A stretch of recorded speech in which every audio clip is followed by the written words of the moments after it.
Janani जन्मभूमिश्च स्वर्गादपि गरीयसी. Once mother and motherland superior to the highest heavens, I, Aradhu, And I, Nidhi, are here to present a program named as Mera Bharat Meri Maa.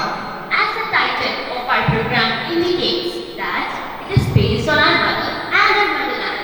So we can say that mother is the only source of endless inspiration in our life to fight relentlessly against every trouble in our life.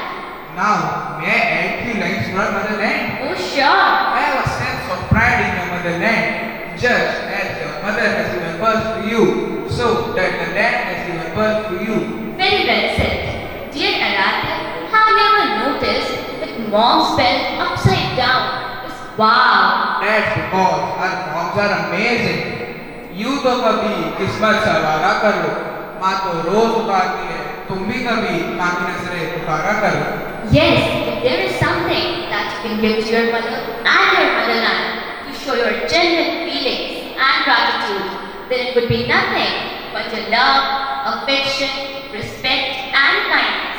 Now, here comes our charismatic minds to present the bond of love between mother and her children. As well as people with their motherland.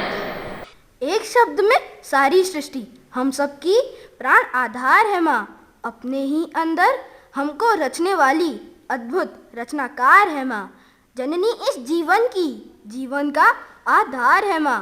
अपने ही अंदर हमको रचने वाली अद्भुत रचनाकार है माँ. माँ एक सुखद अनुभूति है, एक शीतल आवरण है जो हमारे दुख और तकलीफ की तपिश को ढक देती है. कोई भी व्यक्ति अपने जीवन में मातृ ऋण से मुक्त नहीं हो सकता.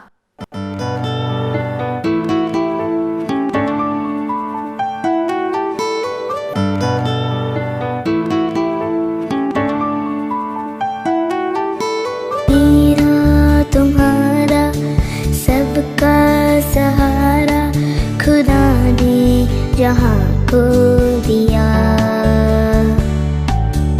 तू ही है दरिया, तू ही किनारा, तेरे कदमों में दो जहाँ. ओ माँ,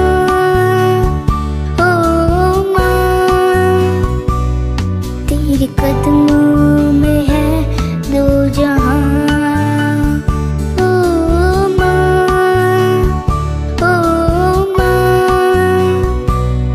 तेरे कदमों में है दो जहाँ. तेरे कदमों में है दो जहाँ.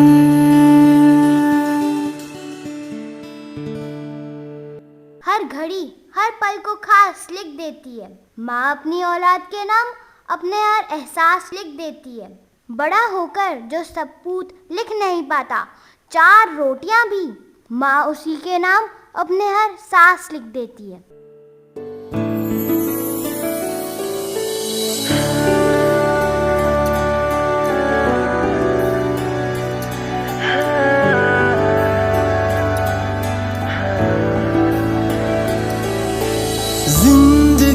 सुनी मेरी सुना संसार माँ, तेरे जैसा जग में मिला नहीं प्यार माँ. दुनिया है तू ही मेरी, तू ही जीत हार माँ, तेरे जैसा जग में मिला नहीं प्यार माँ.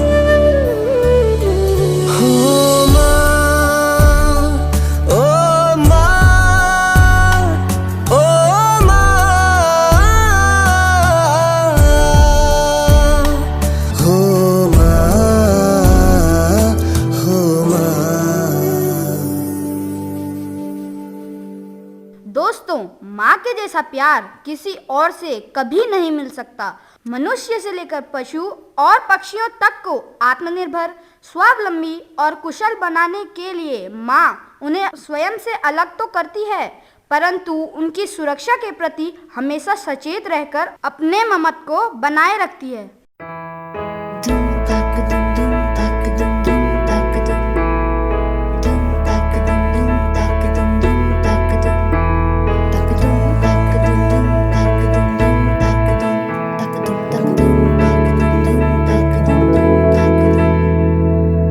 आठ समंदर अपना अंबर खोज ले अब तू अपने दम पर, फूक मार के धूल झाड़ ले, छोड़ छाड़ के सारे छप्पर, खोल दे पर, खोल दे पर, खोल दे पर, खोल दे पर, खोल दे पर, खोल दे पर, खोल दे पर, खोल दे पर।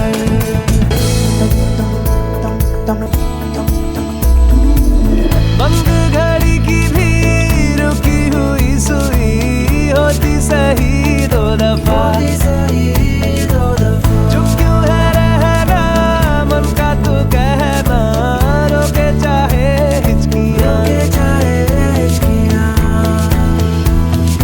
आठ समंदर अपना अंबर खोज ले अब तू अपने दम पर, फूक मार के धूल झाड़ ले, छोड़ छाड़ के सारे छप्पर, खोल दे पर, खोल दे पर, खोल दे पर, खोल दे पर, खोल दे पर, खोल दे पर, खोल दे पर, खोल दे पर। माँ, मैंने सुना है मनुष्य अपनी जीवनदायी आवश्यकताओं की पूर्ति अपनी जननी से करता है और अपनी भौतिक आवश्यकताओं की पूर्ति जन्मभूमि से, जहाँ वो जन्म लेता है। तो इस प्रकार से जन्मभूमि भी मेरी माँ हुई ना। तो इस माँ के प्रति मेरा क्या कर्तव्य है माँ? बेटा, मनुष्य अपनी पूर्ति के लिए जननी और जन्मभूमि दोनों का दोहन तो करता है, पर इसके प्रति अपने कर्तव्यों का पालन करना भूल जाता है और उन्नति के मार्ग को ढूंढने के प्रयास में निराशा के अलावा कुछ भी प्राप्त नहीं कर पाता। जिस तरह से तुमने अपनी इस माँ के प्रति अपना कर्तव्य निभाया है, जाओ उस भारत माँ के प्रति भी अपना फर्ज निभाओ जहाँ तुमने जन्म लिया है। पर कैसे माँ? अपने मन में लक्ष्य लिए, मंजिल अपनी प्रत्यक्ष लिए, जो बढ़ते कदमों को काटे, काट देना उस जंजीर को तुम, जो संस्कृति तुम्हारी बदले, बदल देना उस तस्वीर को तुम। इस नवयुग नव भारत में लिखना खुद की तकदीर को तुम। निकल पड़ो अब प्रण करके, तन मन सब अर्पण करके, देशभक्ति का सूर्य उगाओगे, अंबर से ऊंचे जाओगे, एक भारत नया बनाओगे और सबको यही सुनाओगे, जो दो जहां से प्यारा है, वो हिंदुस्तान हमारा है, वो हिंदुस्तान हमारा है, वो हिंदुस्तान हमारा है। वंदे गाए जा तू राग केसरी, मातरम मातरम मातरम मातरम। वंदे रग रग में गूंज रहा है, भारतम भारतम भारतम भारतम। है बुलंदी पे ये तिरंगा, जोड़ के रखे हमको गंगा रे, सुन लेना हिंदुस्तान हिंदुस्तान, है तुझ में कहीं मेरी जान, हिंदुस्तान हिंदुस्तान हिंदुस्तान, है रूह पे तेरे निशान, हिंदुस्तान हिंदुस्तान, है तुझ में कहीं मेरी जान,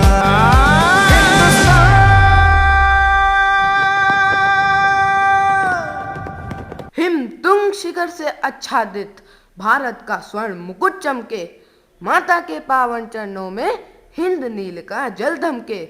पश्चिम में कच्छ की विशाल भुजा, पूर्व में मेघ की गागर है, उत्तर में कश्मीरी केसर, दक्षिण में हिंद का सागर है। भारत माता की जय कहना अपना सौभाग्य समझता हूँ, मातृभूमि पर शीश चढ़ाना जीवन लक्ष्य समझता हूँ। जिस रज में मैंने जन्म लिया, तन मन उसको धारे हैं, भारत माता की रक्षा में प्राण समर्पण सारे हैं, भारत माता की रक्षा में प्राण समर्पण सारे हैं, भारत माता की रक्षा में प्राण समर्पण सारे हैं।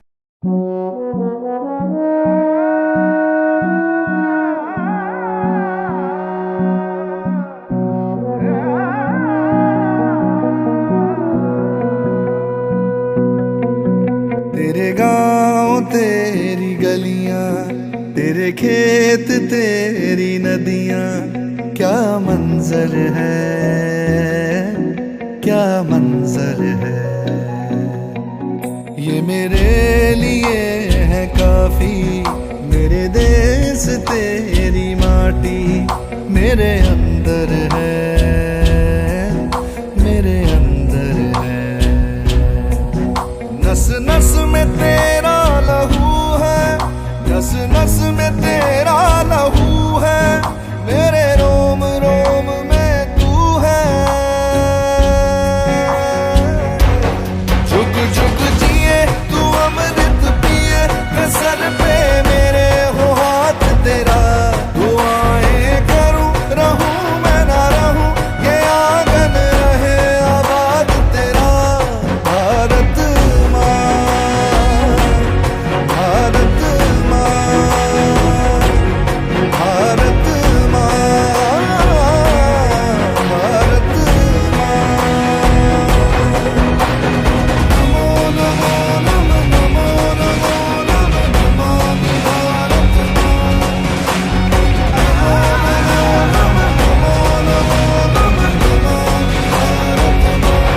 भारत माँ, भारत माँ।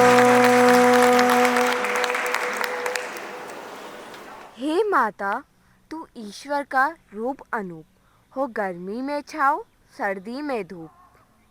दया प्रेम करुणा है खूब, यही है जिनमें तेरा वास्तविक रूप। सांस्कृतिक कार्यक्रमों की श्रृंखला में अगली प्रस्तुति एक हिंदी नाटक है जिसका शीर्षक है आत्म उत्सर्ग। और इस नाटक को प्रस्तुत करने जा रहे हैं कक्षा 6ठी, 7वीं, 8वीं के छात्र छात्राएं। वीर बहु तेरे हुए माँ भारती की गोद में, पर वीरता केवल पुरुषों की संपदा तो नहीं। लड़ने से न मर्दानी डरी, न जौहर से ठिठकी पद्मिनी। स्वामी भक्ति को सर्वोपरि रखकर अपनी ममता का दिया उन्होंने बलिदान। पन्ना नाम की थी वो धाय, जिसके मातृत्व का गुणगान हर शख्स हर युग गाए। चित्तौड़गढ़ जब अपने आंतरिक मतभेदों से था जल रहा, इस प्रतान के हर प्रसंग का प्रत्यक्षदर्शी काल था। एक मासूम के जीवन का रक्षक मात्र ममता का ढाल था। यह वीर गाथा किसी रानी महारानी की नहीं, बल्कि एक साधारण धाय माँ की है। बात उस समय की है जब राणा सांगा मेवाड़ के महाराणा थे और उनकी रानी कर्मावती वीर उदय की जन्म माता। परंतु अस्वस्थता की विवशता में पन्ना को चुना गया धाय माता। हरचंद पुत्री पन्ना थी, स्वामी भक्तिनी और कर्तव्य निष्ठा की एक देवी।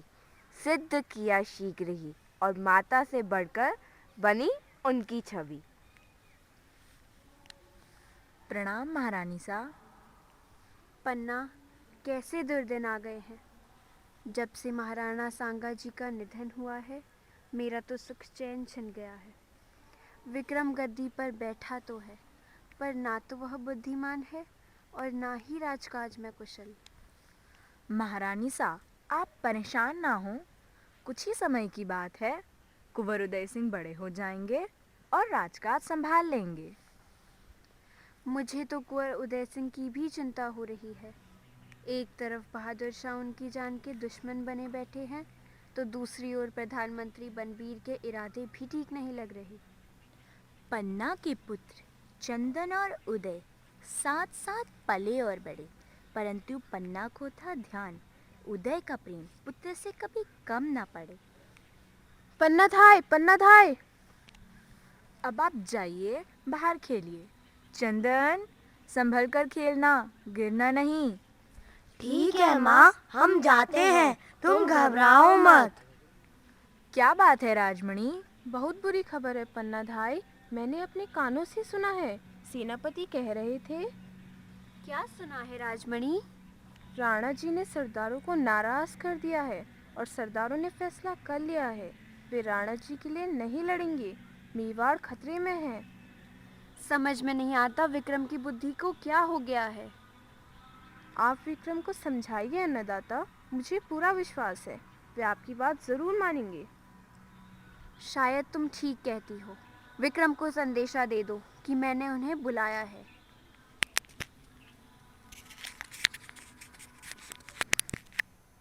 खम्मा गढ़ो हुकुम, आपने मुझे याद किया? तुमने सरदारों को नाराज क्यों किया? तुम एक राजा हो। सेनापति विजय सिंह तुम्हारे पिता की तरह हैं। तुम उनसे क्षमा मांगो और उन्हें सहायता दो। नहीं, मैं ऐसा कभी नहीं कर सकता। धिक्कार है तुम पर। चला जा, मेरी नजरों से दूर हो जा। पन्ना, जिस बात का डर था वही हुआ। विक्रम ने मेरी सलाह मानने से इनकार कर दिया। लगता है मेवाड़ के दिन पूरे हो गए हैं। नहीं अन्नदाता, ऐसा नहीं हो सकता। अब वक्त आ गया है। अब आप शासन की बागडोर अपने हाथ में ले लें। ऐसा कैसे हो सकता है पन्ना? अवश्य हो सकता है अन्नदाता। राज्य के सरदार और सामंत आपका बहुत सम्मान करते हैं। आप उनसे बात करें, वे जरूर आपका साथ देंगे।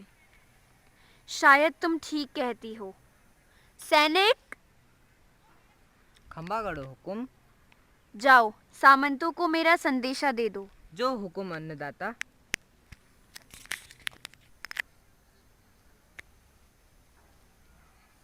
खंबा गढ़ो हुकुम, आपके लिए राजमाता ने संदेशा भेजा है।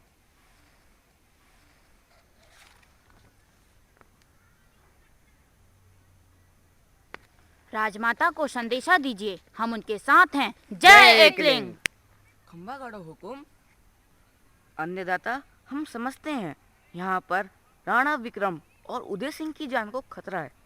उन्हें कुछ समय के लिए बूंदी भेज दीजिए, वहाँ वे सुरक्षित रहेंगे या हम संभाल लेंगे। मैं इस पर विचार करती हूँ।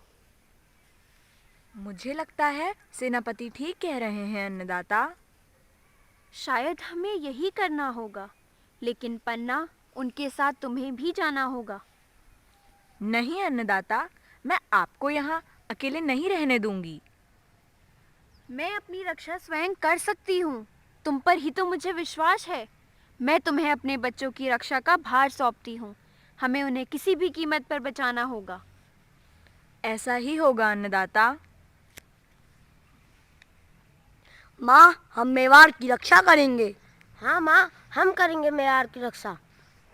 हाँ बेटा, लेकिन अभी बूंदी जाने की तैयारी करो। चंदन भी जाएगा माँ? हाँ बेटा, अवश्य जाएगा। जाओ पन्ना, मेरा आशीर्वाद तुम्हारे साथ है। मैंने मेवाड़ का भविष्य तुम्हारे हाथों सौंप दिया है। अपना ध्यान रखें अन्नदाता। राणा संग्राम की प्रेरणा से बनी थी कर्मावती वीरांगना। एकांकी थी जब बहादुर शाह ने आक्रमण किया, परंतु सीखा ना था भागना। कहा अपनी सेना से, निडर रहो तुम। राणा जी का वास्ता, अधीनता स्वीकार नहीं शत्रु की। उससे पहले मैं जल मरूंगी। चित्तौड़ कुल की मर्यादा के लिए मैं जोहर करूंगी। 13,000 रानियों की चीखें चित्तौड़गढ़ के राजमहल में दब गई, परंतु कर्मावती के जौहर की ज्वाला पन्ना के नेत्रों में छप गई। राणा सांगा और कर्मावती के विदा रुदन पर शब्द था विधाता। विक्रमादित्य और उदय को छोड़ चले उसके पिता और माता। हे रानी, ये ना सोचना कि उदय की कोई माँ नहीं। रखूंगी ध्यान कि प्रेम उदय को कम पड़े नहीं। वचन जो आपको दिया, मृत्यु तलक निभाऊंगी। उदय की सुरक्षा के लिए मैं मृत्यु से भी लड़ जाऊंगी। बहुत दिन हो गए, मेवाड़ का कुछ समाचार नहीं आया। पन्नाधाय, पन्नाधाय। क्या है? क्या खबर लाए हो चित्तौड़ से? बड़ी बुरी खबर है पन्नाधाय, हम फिर हार गए। और अन्नदाता? महारानी ने जौहर कर लिया। ओ अन्नदाता, आप हमें अनाथ छोड़ गई। मेवाड़ फिर अनाथ हो गया। अब वक्त आ गया है, हमें जल्द ही मेवाड़ पहुंचना होगा। किसे ज्ञात था कि सांगा का एक सेवक ही सिंहासन हड़पने को था बरसों से अधीर। मृत्यु पश्चात राणा साके ये धूर्त बन बैठा महामंत्री। नाम था जिसका बनवीर। महामंत्री पद से इस महत्वाकांक्षी की लालसा शांत नहीं हुई, अपितु इसके वहशी मन में चित्तौड़ कुल का शासक बनने की इच्छा जाग गई। पन्ना थाई, बनवीर फिर मेवाड़ आ गया है। अब विक्रम उसे अपने साथ ही रखते हैं। क्या कहा? दुष्ट बनवीर फिर मेवाड़ आ गया है? मुझे तो चित्तौड़ फिर संकट में दिख रहा है। पन्ना धाई, कुंवर कहाँ है? कहाँ है कुंवर? कुंवर थक गए हैं, वे सोना चाहते हैं। सोना? मैं भी तो सोना हूँ। आज राज्य में दीपदान हो रहा है, मैं उन्हें लेने आई हूँ। हट जाओ सोना, चली जाओ यहाँ से। पन्ना धाई, तुमने तो कुंवर के प्रेम में अपने पुत्र चंदन को भी भुला दिया है। बताओ तो कुंवर कहाँ है? अगर तुम रावलों की बेटी ना होती तो क्या करती? तलवार भोंक देती। जाओ सोना, चली जाओ यहाँ से, मेरी नजरों से दूर हो जाओ। पन्ना धाई, मैं तो चली। प्रणाम पन्ना धाई। कीरत, वक्त आ गया है मातृभूमि का कर्ज चुकाने का। क्या बात है पन्ना धाई? जल्दी करो, तुम अपनी टोकरी में कुंवर को छिपा के ले जाओ। मुझे रात में नदी के किनारे मिलना। जो हुकुम पन्ना धाई। माँ, कुंवर कहाँ है? भोजन कर लो बेटा। नहीं माँ, मैं कुंवर के साथ ही भोजन करूँगा। पर कुंवर तो थक के सो गए हैं। तो माँ, तुम मुझे भी सुला दो। ठीक है। तौर का कोई वंशज आज नहीं बचेगा। विक्रमादित्य को तो मार चुका हूँ, आज उदय सिंह भी मरेगा। बस एक मौका चाहिए, फिर सब कुछ मेरा होगा, सब कुछ मेरा। हा हा हा, मेरे रास्ते का एक कांटा दूर हुआ। जिगर के टुकड़े पर मौत पंडराते देख माँ के हृदय में चित्कार मची। पता था असहाय को एक पुत्र की खातिर दूसरे को बलिदान कर रही हूँ, परंतु माँ की ममता पर सौम्य भक्ति भारी पड़ी। राणा सांगा और कर्मावती को दिए वचनों पर पन्ना थी अडिग खड़ी। पन्ना धाय, कुंवर कहाँ है? कहाँ है कुंवर? कुंवर सो रहे हैं। हा हा हा, मैं उसे हमेशा के लिए चैन की नींद सुलाने आया हूँ। नहीं, तुम ऐसा नहीं कर सकते। हटो हटो। और सोई हा हा हा हा हा। से हार करता है। नहीं, ये तुमने क्या किया?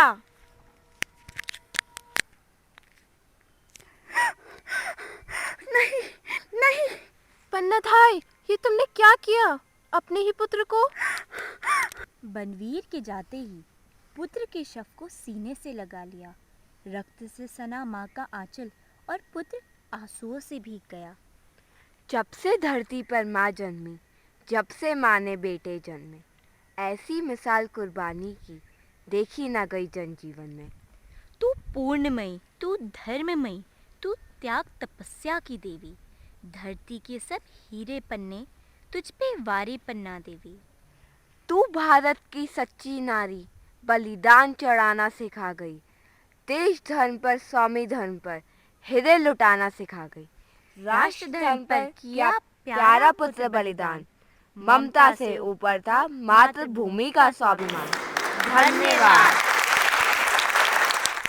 Sports has a huge role to play when it comes to nation building and has an immense part to unite people in a way that little else does. It speaks to the youth in the language they understand. Sports can create hopes, fill the hearts with an exuberant spirit of Ye Dil Mange More. So let us witness the spirit of youth now.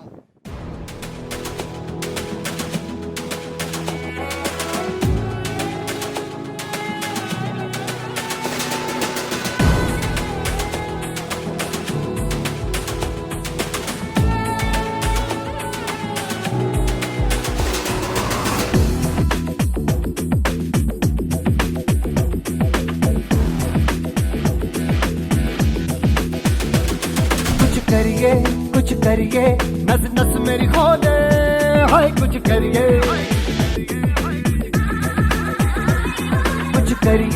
कुछ करिए, बस बस बड़ा बोले, अब कुछ करिए।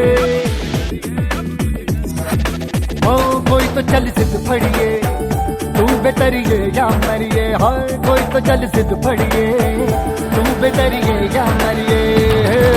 चक दे हो चक दे इंडिया, चक दे हो चक दे इंडिया, चक दे हो चक दे इंडिया, चक दे हो चक दे India.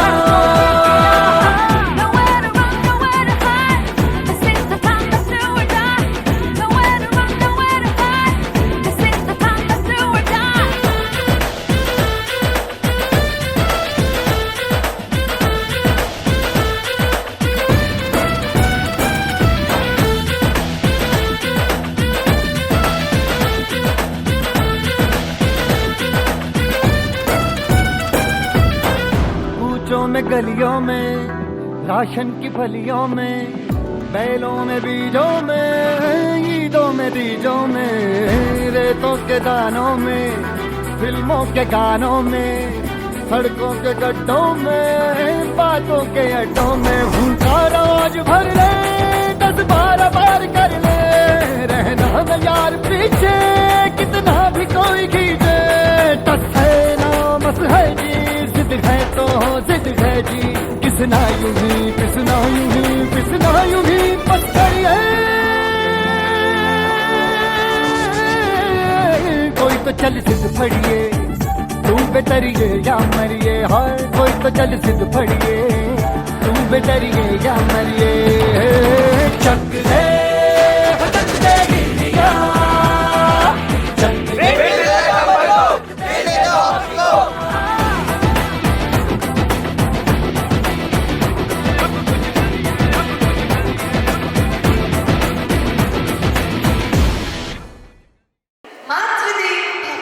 The mother is manifested in many forms.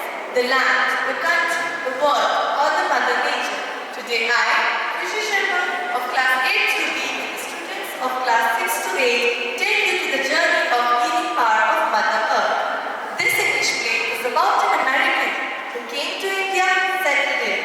He, on being chronically sick of cancer, trusted the healing power of nature. Hello everyone. Do you know me? Some call me nature, others call me Mother Nature. I have been here for over 4.5 billion years, 22,500 times longer than you. I don't need people, but people need me. Yes, your future depends on me. When I thrive, you thrive. When I falter, you falter, or worse. But I have been here for eons. I have fed a species greater than you, and I have starved a species greater than you. I have the power to heal you. All of you, you have forgotten my powers, but I do have sons and daughters who have believed in me relentlessly, who cured themselves following me. Here is one such person who kept everything at stake and set an example of my healing, and he is M.G. Jackson. This is a scene from a renowned ashram near Panvanala, Mirtola. Mr. and Mrs. Jackson lived here as sannyasis. Pramila Jackson is making chapatis for the disciples of the ashram. Oh, I got late.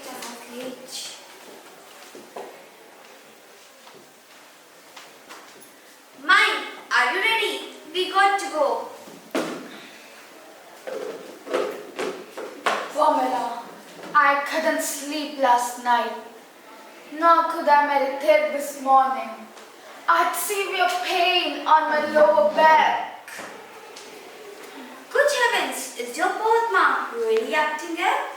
Yes, it is all well, swollen, and despite taking all the medicines to curb it, it is growing. You rest. I go to the ashram with chapatis and will let Dev and Ashishda know about your trouble.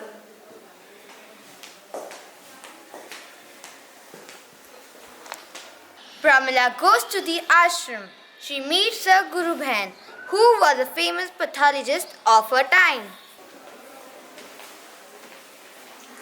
Good morning, Mike. How are you? Good morning. I'm not well. Let me see. It seems to be a rare case of cancer. I guess you have only 2-3 months of survival.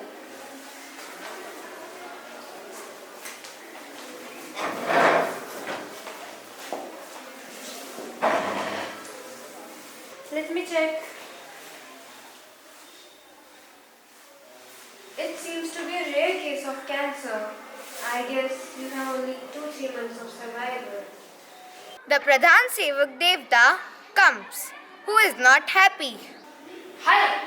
Good evening. Good evening, Devda. What is happening? What is the commotion? Mike, why don't you take the ashram when you can't do anything here? Get yourself fit and then come back soon. When Mike and Pramila leave for Haldwani, the Guru Bhais gather to bless Mike. Oh, Mike and Pramila have left. May God give Mike enough strength to bear his pain. Mike is strong. He will make it. He is strong will personified. Yes, he is a rare human being, genius and strong-willed. This is the test of time. God gives test to those who He knows will qualify. Yes, life is strange. We all live in ashram. This is what we have to learn. Be patient, have faith in Him, and He will take care of it. O Lord Krishna, may your children be given mercy and care. We are together. Let us go to Haldwani to Sanjeev and Indu. We will get your testing. Meanwhile, I am going to Almora for ashram's work. I will call Hari and Kirti to reach Haldwani. Mike and Pramila reach Haldwani. Oh, this is so painful to see. What is my brother-in-law going through? It's all in his hands. Dear my sister Pramila, you both have looked after us in a thick and thin. I cannot see any one of you suffer. So my son will help you with his all might and resources. Auntie, take rest. I have set an appointment at the pathology lab. Wow, that's nice. Let's go. Mr. Jackson's tests were given in the pathology lab. After a few days, the reports came. Pramila with Sanjeev visit the doctor with the reports. Auntie, please do not worry. We have such good doctors in Haldwani. Good morning, doctor. Good morning. Please have a seat. Doctor, if you remember, I have called you in the morning. Yes, I remember. Have you brought the reports? Yes.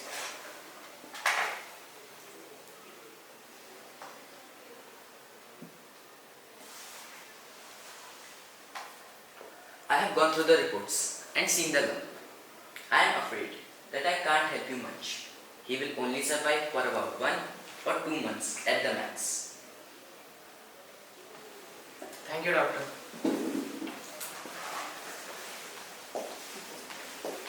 Sanjeev and Pramila reach home and have a discussion with Hari Kirti to decide what to do next. Mummy, I will do whatever I can. We will take Papa to London, US, wherever we have to.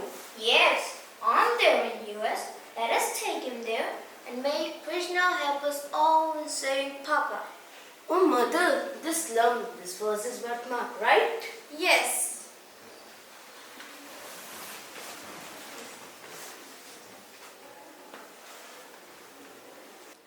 Mummy, I will do whatever I can. We will take Papa to London, US, wherever we have to.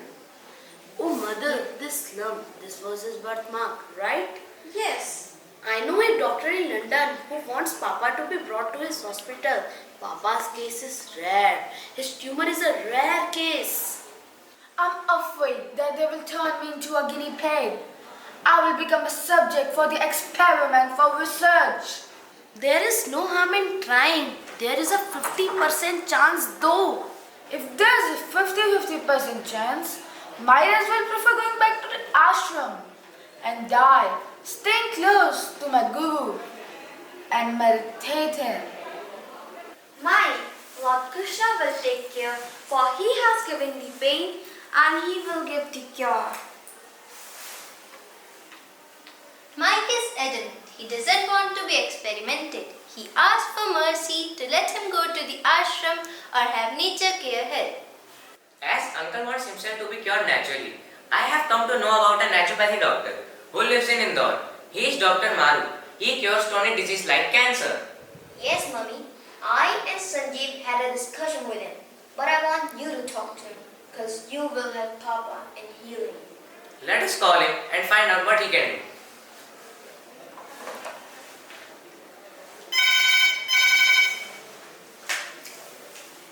Good morning, doctor. Good morning. Doctor, I am Sanjeev. Please talk to my aunt. Okay. Good morning, doctor. I'm Pramila. Good morning. Mrs. Jackson, how big is the lump? Can you send me figures and pictures of it? Yes, doctor. Kindly let me know the address of your institution. I will send all details. Mrs. Jackson, if Mr. Jackson is a strong-willed, then only he should take my advice, because the treatment by nature care will take time and also demands abstinence.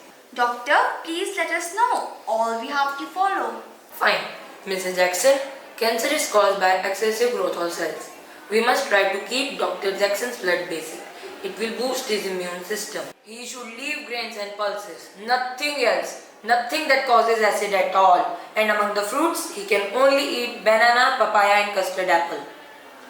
Actually, these fruits are basic, with no citric acid. Dry fruits will give him good minerals and milk will give him good protein, and it's basic. And besides this, he should drink lots and lots of water. Nothing else he has to consume. Give him cow's ghee but not butter. Okay, doctor. Thank you. Mummy, he also said that Papa should not take any medicine at all. Not for pain, nothing. He will have to bear it. The chemical will ruin the treatment. No chemical should reach the tumor via his blood. Brother Kirti, you are saying no medicine, no chemical. So how will his wound be dressed then? Bhaiya, uncle will store his own urine in a bottle and use it as an antiseptic. Auntie will apply a bandage soaked in his urine. From the body to the body, the healing will begin. He got rid of cancer and started healing soon. To this date, Mike follows an abstinence of no salt, sugar, fried food and no acidic meal. The year was 1994 when he was 60 years old. Now he is 87 years old and leads a good life, though wheelchair ridden due to his hip injury.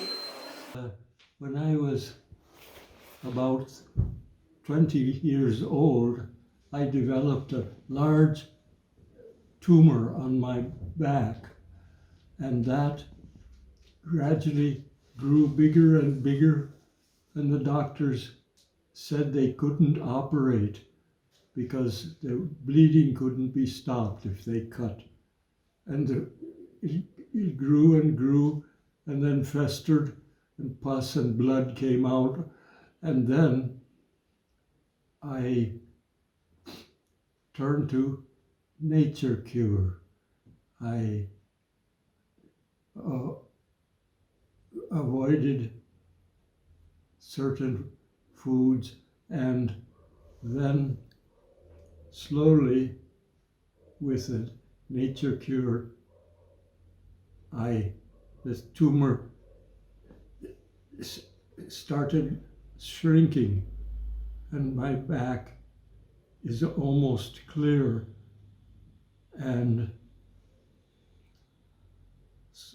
I keep aloe vera cream. Aloe vera is a medicinal plant. I take that, I take a cream from that, and apply it daily. And since then, I've had no trouble. Did you see? This is how my child Mike, who had faith in me, healed. Trust me. Trust your body. Listen to your body. It can be healed without medicines, without chemicals. It can be healed naturally.